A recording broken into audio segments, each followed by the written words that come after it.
جی بھائی حماد صاحب. السلام علیکم مفتی صاحب. وعلیکم السلام.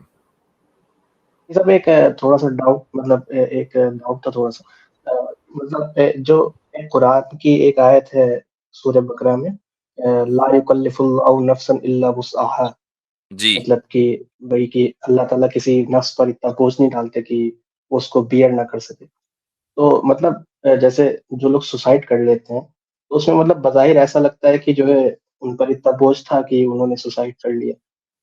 یہ تھوڑا سا مطلب اگر ایسا ہوتا نا تو سوسائڈ کرنے والوں کو گناہ نہ ملتا اور یہ ایک بڑا گناہ نہ ہوتا. کسی چیز کو رانگ اسیس کرنا، یعنی ایک چیز کا آپ اسیسمنٹ کر رہے ہیں لیکن رانگ اسیسمنٹ کیا، تو کیا آپ اس کو کہہ سکتے ہیں کہ نہیں یہ اسیسمنٹ بالکل صحیح ہوا اگرچہ غلط ہوا؟ آپ اس کو صحیح تو نہیں کہیں گے نا. اگر کسی شخص نے کسی بھی چیز کا رانگ اسیسمنٹ کیا ہے تو وہ غلطی اس کی ہے.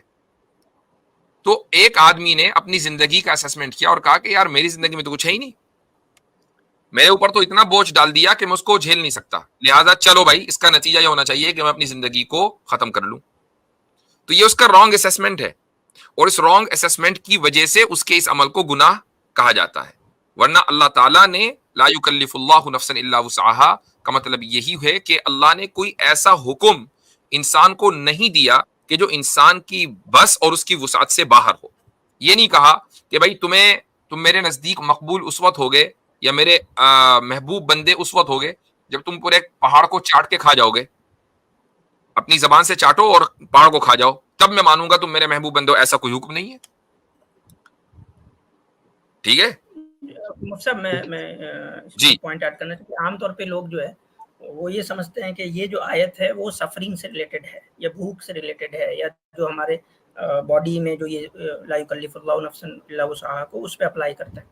یہ جو ہے وہ سفرنگ سے یا کہہ لیں پاورٹی سے ان سب چیزوں سے متعلق نہیں ہے، یہ شرعی حکم سے متعلق ہے کہ اللہ تعالیٰ کوئی بھی ایسا شرعی حکم آپ کو نہیں دیتا جس کے آپ مکلف نہیں ہوں. اور آپ کہہ رہا جو مثال کے طور پہ سمجھے کہ آپ کو اٹھنے کی طاقت نہ ہو لیکن آپ کو خدا کہے کہ نہیں تمہیں کھڑا ہو کے نماز پڑھنی ہے. آپ کو اٹھنے کی Right. طاقت نہیں ہے تو آپ کو بیٹھ کے نماز پڑھنی ہے، بیٹھنے کی بھی طاقت نہیں ہے تو آپ کو لیٹ کے نماز پڑھنی ہے. اگر آپ ویل چیئر پہ ہیں تو آپ سے خدا یہ مطالبہ نہیں کرے گا کہ نہیں تم جو ہے وہ ٹانگوں پہ کھڑے ہوئے اس کے بعد کرو.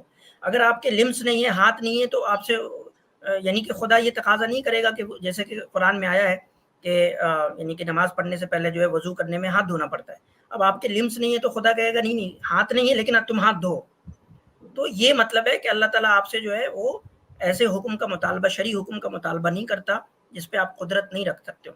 اور Right. شرعی حکم ایک یہی شرعی حکم ہے کہ جب آپ کو پین پہنچے، سفرنگ ہو، جب آپ پاورٹی میں ہو، جب آپ بہت کرائسس میں جا رہے ہوں اور وہ کرائسس ایسا ہو جو آپ کو اندر سے ہلا دے، تو شرعی حکم ہے کہ آپ صبر کریں.